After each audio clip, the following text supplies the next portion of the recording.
మీ పరిపాలనలో ఏ సెక్టర్ అయినా తీసుకోండి, విద్య, ఆరోగ్యం, వ్యవసాయం,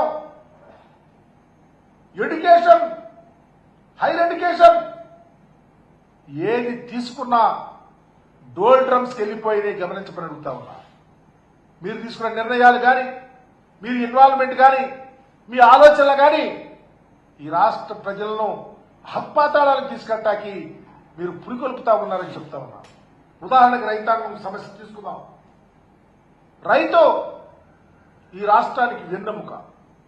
అయితే మీ ఆలోచన మాత్రం ఉంది, అది రాష్ట్ర ప్రజలకు తెలుసు. మిమ్మల్ని నమ్ముకుంటే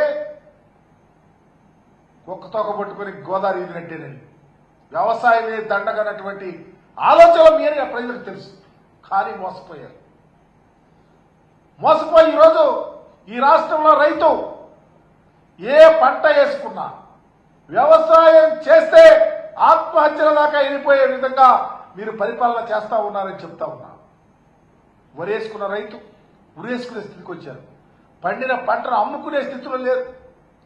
జొన్న, మొక్కజొన్న, కందులు, శనగలు, పర్టికులర్గా మిరప, పొగాకు అలో లక్షణ అంటా ఉన్నారు. ఆత్మహత్యలు చేసుకుంటా ఉన్నారు. మా ప్రభుత్వం అలా చేయాల, మా నాయకుడు అలా చేయాలి. అధికారంలో ఉన్నప్పుడు వ్యవసాయాన్ని పండుగలాగా చేయాలని అనేక కొత్త సంస్కరణలు తీసుకొచ్చి ఈ రాష్ట్రంలో వ్యవసాయాన్ని పుంతలు తొక్కించినటువంటి ముఖ్యమంత్రి జగన్మోహన్ రెడ్డి గారు, డాక్టర్ రాజశేఖర రెడ్డి గారి ఆలోచనల ప్రకారం వ్యవసాయం చేస్తే దమ్ముగా వ్యవసాయం చేసుకున్నాం, బ్రహ్మాండంగా పండిన పంటకు గిట్టుబాటు ధర వచ్చింది, అమ్ముకున్నాం, సస్యశ్యామలంగా పల్లెలు బాగుపడి అని చెప్పినటువంటి జగన్మోహన్ రెడ్డి గారి పరిపాలన ఈరోజు గుర్తుకొస్తా ఉంది. వ్యవసాయం చేస్తే రైతుకు ఒక భరోసా, ఏ వ్యవసాయం చేయాలి, ఎలా చేయాలి, ఊళ్లలోనే తీసుకొచ్చి రైతు భరోసా కేంద్రాలు అమ్మటానికి ప్రత్యేకంగా పండిన పంటకు గిట్టుబాటు ధరించి ప్రభుత్వమే కొని లాభాల్లోకి తీసుకెళ్లేటువంటి పరిస్థితి ఈరోజు ఏమైపోయింది? ఆ ప్రభుత్వంలో చేసినటువంటి అంశాలు ఏమైనాయి? అడుగంటిపోతా ఉన్నాయి. ఎక్కడుంది మీకు ఆలోచన? ఎందుకు వరి రైతులు వదిలేశారు, మిర్చి రైతులు వదిలేశారు? ఈ మధ్యకాలంలో చూసాం, మా నాయకుడు జగన్మోహన్ రెడ్డి గారు గుంటూరు వచ్చారు.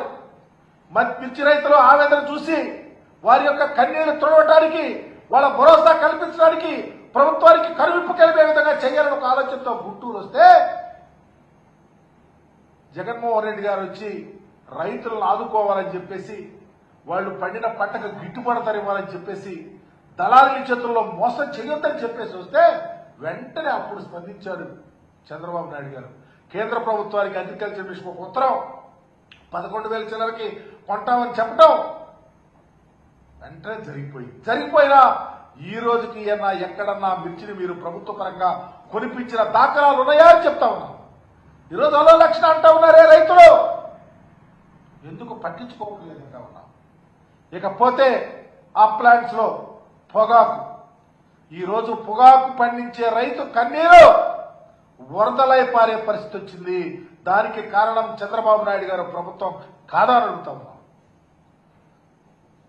మేము ప్రభుత్వంలో ఉన్నప్పుడు, మా నాయకుడు అధికారంలో ఉన్నప్పుడు, ముఖ్యమంత్రిగా జగన్మోహన్ రెడ్డి గారు ఉన్నప్పుడు పొగాకు వేసిన రైతు ధైర్యంగా 35,000 క్వింటాలకు వర్జీనియా పొగాకును అమ్ముకున్నటువంటి పరిస్థితి ఉంది. ఎక్కడ పాడైపోయిన పొగాకో, తరుగొచ్చిన పొగాకో అని కూడా చూడకుండా ప్రతి రైతు ధైర్యంగా ఎకరం నుంచి 10 ఎకరాలు, 50 ఎకరాలు వేసుకున్న రైతులు, అంతకన్నా ఎక్కువ వేసుకున్న రైతులు బ్రహ్మాండంగా లాభాల్లోకి వెళ్ళారు. దీనికి సంబంధించి ఒక అడుగు వెనక్కి వెళ్దాం.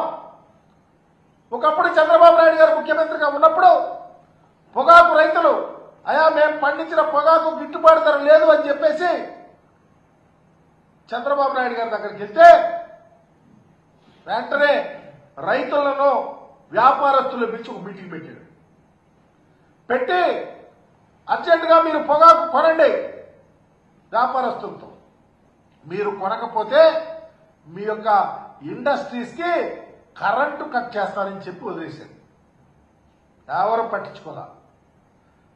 అదే రైతు అసోసియేషన్స్, వైఎస్ఆర్ కాంగ్రెస్ పార్టీ అధినాయకుడు జగన్మోహన్ రెడ్డి గారు ఈ రాష్ట్రానికి ముఖ్యమంత్రి అయిన తర్వాత ఈ రాష్ట్రంలో ఉన్నటువంటి పొగాకు రైతులు వెళ్ళి కలిసి అయా మేము పండించినటువంటి పంటకు గిట్టుబాటు ధర ఇవ్వాలి, వ్యాపారస్తులతో మాట్లాడండి, వ్యాపారస్తులతో పట్టలేదు, దళారీలు పెరిగిపోయారు, మేము పంట మొత్తం పనికిరాదని చాలా తీసేస్తారని చెప్తే వెంటనే అప్పుడే స్పందించి వ్యాపారస్తులతో ఏమన్నారు తెలుసా జగన్మోహన్ రెడ్డి గారు, మీరు పండిన పంట పూర్తిగా మీరు కొనకపోతే నేను కొంటా, ప్రభుత్వం కొంటుందని చెప్పేసి 118 కోట్లు పెట్టి మార్కెట్ ద్వారా ఈ రాష్ట్రంలో రైతు పండించిన పొగాకు మొత్తాన్ని కొని